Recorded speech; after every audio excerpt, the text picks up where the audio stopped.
আজকের গল্প রাজকুমারী সুবর্ণলতা। বহুদিন আগের কথা। এক দেশে ছিল এক ভয়ানক রাক্ষসী। দিনের বেলায় রাক্ষসীটা মানুষের রূপ ধরে মানুষের মধ্যেই থাকত, আর রাত্রি হলে বের হয়ে মানুষ খেত। এভাবে দেখতে দেখতে কয়েক বছরের মধ্যেই রাক্ষসীটা সেই রাজ্যের রাজা, প্রজাসহ সবাইকে খেয়ে সাবার করে ফেলে। ওই রাজ্যের রাজার ছিল এক সুন্দরী ছোট্ট রাজকন্যা, নাম সুবর্ণলতা। রাক্ষসীর কোনোভাবেই মন চাইল না রাজকন্যা সুবর্ণলতাকে খাবে। তাই রাক্ষসীটা রাজকন্যা সুবর্ণলতাকে নিয়ে গিয়ে জলের তলায় তার রাজ্যে নিজের ঘরে রেখে দিল। দিনের পর দিন, মাসের পর মাস, বছরের পর বছর চলে গেল। এদিকে রাজকন্যা সুবর্ণলতাও বড় হতে লাগলো। রাজকন্যার মাথায় ছিল লম্বা ঘন চুল।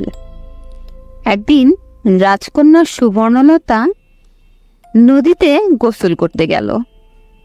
তো হঠাৎ করে গোসল করার সময় টান লেগে তার চুল ছিঁড়ে গেল। সে ওই চুল একটা কাঠের কৌটোতে করে ভাসিয়ে দিল অনেক দূরে। কাঠের বাক্সটি ভাসতে ভাসতে অন্য দেশের তীরে গিয়ে পৌঁছালো। সেই দেশের রাজপুত্র শিকারে যাওয়ার পথে কৌটোটি পেল। খুলে দেখল তাতে 12 হাত লম্বা চুল আছে। তার আর শিকারে যাওয়া হলো না। রাজকুমার সিদ্ধান্ত নিল রাজপ্রাসাদে ফিরে যাবে। যেই ভাবা সেই কাজ। রাজকুমার ফিরে এলো রাজপ্রাসাদে। নিজের ঘরের ভেতর ঢুকেই দরজা বন্ধ করে দিল রাজকুমার। খাওয়া দাওয়া বন্ধ। অনেক ডাকাডাকি করেও কেউ দরজা খুলতে পারল না। এদিকে রাজকুমার এবং মন্ত্রীপুত্রের মধ্যে ছিল গভীর বন্ধুত্ব। শেষ পর্যন্ত মন্ত্রীপুত্র দরজায় ধাক্কা দিয়ে ডেকে তুলল রাজকুমারকে। রাজকুমার বলল, আগে তুমি প্রতিজ্ঞা করো যে আমি যা চাইবো তুমি তা এনে দেবে। মন্ত্রীপুত্র বলল, আচ্ছা ঠিক আছে। তারপর রাজপুত্র দরজা খুলে বের হলো এবং বলল, এই যে বাক্সের মধ্যে ট্রেনগুলো দেখছো, এই ট্রেনগুলো যে মেয়ের, সেই মেয়েকেই আমাকে এনে দিতে হবে। আমি তাকে ভালোবাসি, আমি তাকে বিয়ে করতে চাই। আর তারপর আমি জল আর খাবার স্পর্শ করব। এ কথা শুনে মন্ত্রীপুত্র বলল, এ আর এমন কি কাজ, এর জন্য এত দুশ্চিন্তা করছো? তুমি খাওয়া দাওয়া শুরু করো, আমি নিজে গিয়ে এই মেয়েকে এনে দেব। এ কথা শুনে রাজপুত্র খাওয়া দাওয়া শুরু করলো। তারপর মন্ত্রীপুত্র রাজার কাছে গিয়ে বলল, মহারাজ, পারস্যতাকে ডেকে আনুন। রাতারাতি একটা মন পাগল নৌকা তৈরি করার আদেশ দিন। তারপর রাজার নির্দেশেই পারস্যতারকে ডেকে আনা হলো। রাজা হুকুম দিল, কাল সকালের মধ্যেই একটি মন পাগল নৌকা বানিয়ে দাও। যদি না পারো তাহলে তোমাদের সকলের মাথা কেটে নেওয়া হবে। রাজার আদেশ শুনে সবাই ভয়ে এবং হতাশায় ভেঙে পড়ল। কাজটা এত সহজ হবে না তা সবাই জানে। রাজার কথা শুনে ফেরার পথে একজন বুড়ো সুতার ক্লান্ত হয়ে একটা গাছের নিচে মাথা রেখে শুয়ে আকাশ পাতাল ভাবতে থাকে। সে নিশ্চিত যে পরের দিন সকাল হলে তাদের সকলের গর্দান যাবে। ওই গাছেই বাস করত একটা শকুনি। শকুনি ফিরে এলে তার বাচ্চারা খিদের জ্বালায় ডাকাডাকি শুরু করলো। বাচ্চাদের সান্ত্বনা দিয়ে শকুনি বলল, আজ যা এনেছি তাই খেয়ে ঘুমিয়ে পড়ো। কাল ওই যে দেখছো গাছের তলায় 12 সুতার শুয়ে আছে, ও মারা যাবে। কাল তোমরা পেট ভরে খেও। আর যাই হোক, ওরা কোনো ক্রমেই মন পাবন নৌকা বানাতে পারবে না, কারণ কোন কাঠে এই নৌকা বানাতে হয় তা তো ওরা জানেই না। বাচ্চারা বলল, কোন কাঠে হবে মা? শকুনি বলল, আমরা যে গাছে বসে আছি একমাত্র এই গাছের কাঠ দিয়েই হয় মন পবন নৌকা। বুড়ো সুতার একথা শুনে যেন প্রাণে বাঁচল। ছুটে গিয়ে সে অন্য সুতারদের বলল, চলো ওই গাছের কাঠ দিয়েই আমরা নৌকা বানাবো, তারপর রাজার কাছে নিয়ে যাব। যেই ভাবা সেই কাজ। রাজপুত্র সকালে উঠে দেখে তার নৌকা প্রস্তুত। রাজপুত্র এবং মন্ত্রীপুত্র মন পবন নৌকা নিয়ে পৌঁছালো রাক্ষসীর বাড়ির আঙিনায়। তখন সন্ধ্যা হয় অবস্থা। রাক্ষসী বেরিয়ে পড়েছে তার খাবারের সন্ধানে। রাজকন্যা সুবর্ণলতা ওদের দেখে বলল, কে তোমরা, আর কোথা থেকে এসেছো? সর্বনাশ, এক্ষুনি এই নৌকা লুকিয়ে ফেলো বলছি। রাক্ষসী এসে দেখতে পেলে আর রক্ষা নেই।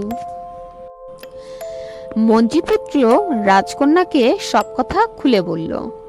রাজকন্যা সব কথা শুনে তাদের সাথে যাওয়ার জন্য রাজি হয়ে গেল।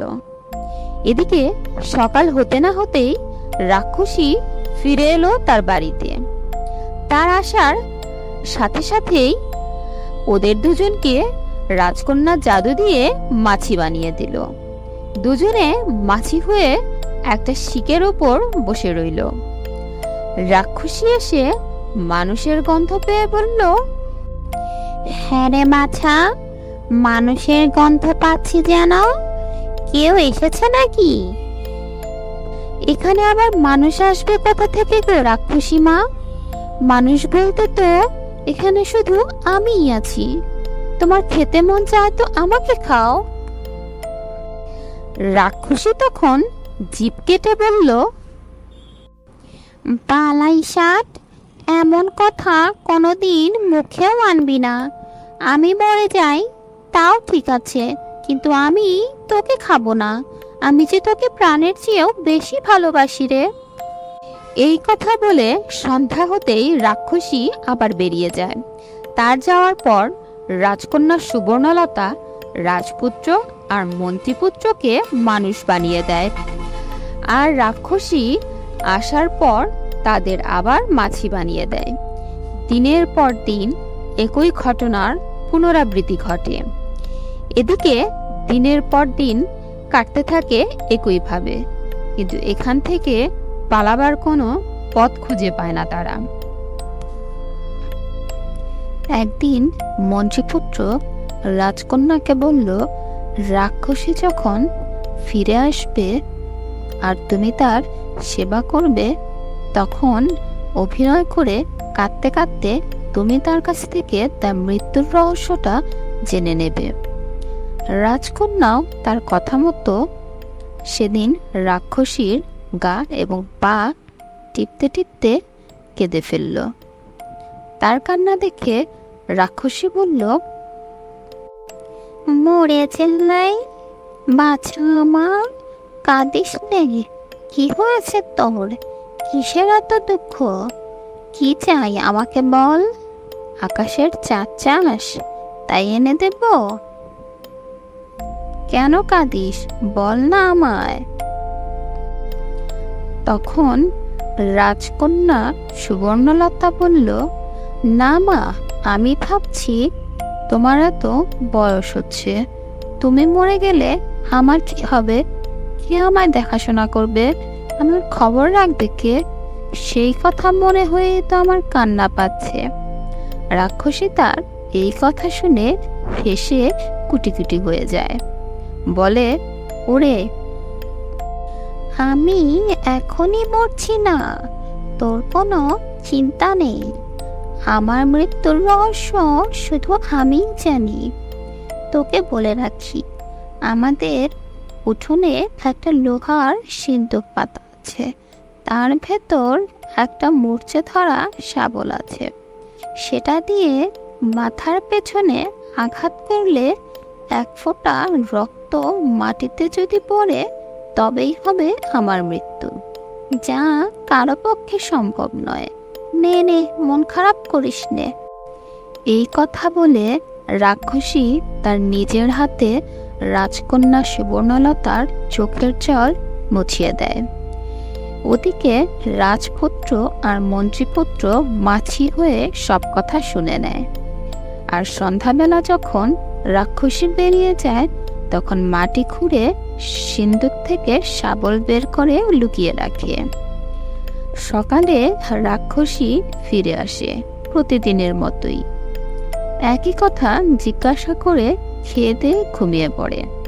তখন মন্ত্রীপুত্র পা টিপে টিপে গিয়ে রাক্ষসীর মাথায় একটা জোরে করে আঘাত করে, আর সাথে সাথে তার মাথা ফেটে কিছু রক্ত মাটিতে পড়ে যায়।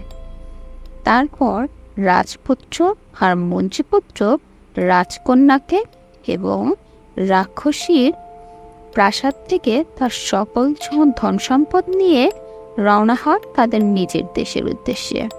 সেখানে রাজা, মন্ত্রী এবং রাজ্যের সবাই তাদের স্বাগত জানালো। একটি শুভ দিন দেখে রাজকন্যা এবং রাজপুত্রের বিয়ে হয়ে গেল, আর রাজ্যের সবাই খুশি মতো তাদের জীবনযাপন করতে লাগলো। আরো নতুন নতুন গল্প পেতে অবশ্যই আমার চ্যানেলটিতে লাইক, শেয়ার, সাবস্ক্রাইব এবং কমেন্ট করতে ভুলবেন না। আর নতুন গল্পের নোটিফিকেশন সবার আগে পেতে অবশ্যই বেল বাটনটি ক্লিক করবেন।